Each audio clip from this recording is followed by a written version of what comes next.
ये जो लफ्ज है ना डिवोर्स, ये साउथ एशिया में इतना कॉमन है जितनी कॉमन एक चाय है।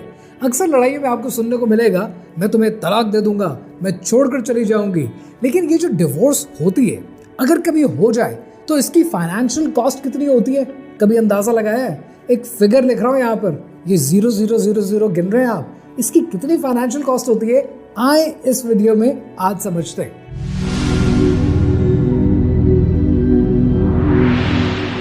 हम अक्सर जब बात करते हैं डिवोर्स के हवाले से, हम उसके इमोशंस को देखते हैं, ये गलत थी या वो गलत था, वो सही था कि ये सही थी।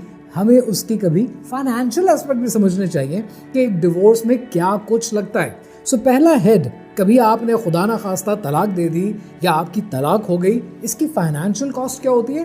पहला हेड है इसकी लीगल मैटर्स। कभी कभी जब मामला खराब होते हैं तब लोग अदालतों में चले जाते हैं, और ज़्यादातर जो डिवोर्स के केसेस कोर्ट्स में जाते हैं वो सोफिस्टिकेटेड तरीके से नहीं जाते, यानी वहाँ पर कंटेस्टिंग होती है। जितना कॉन्टेस्ट करेंगे उतनी ज़्यादा लीगल फी इन्वॉल्व हो जाएगी। Divorce is not a single process कि जहाँ पर आप गए आर्बिट्रेशन काउंसिल में और आपने साइन की और कहानी ख़त्म हो गई।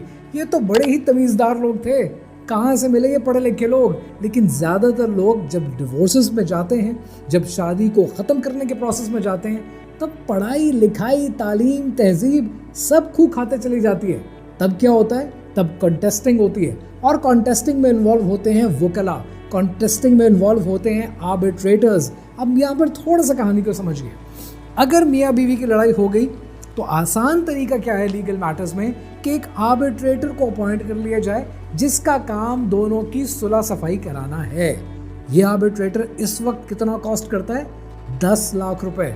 लेकिन ये मैं अपनी कॉस्ट में शामिल नहीं कर रहा, मैं शामिल कर रहा हूँ कि आप दोनों ने एक एक वकील किया और वकील इन्वॉल्व हो गए, और जो आपका केस है ये केस पहले लगेगा फैमिली कोर्ट में, यानी फैमिली कोर्ट वो जहाँ पर ये निकाह किया गया है उस इलाके का फैमिली कोर्ट में आपका मामला शुरू हो गया। अब ये फैमिली कोर्ट में जो भी डिसीजन आएगा दूसरी पार्टी इसको कॉन्टेस्ट करना चाहेगी, फिर वो चली जाएगी एडिशनल कोर्ट में।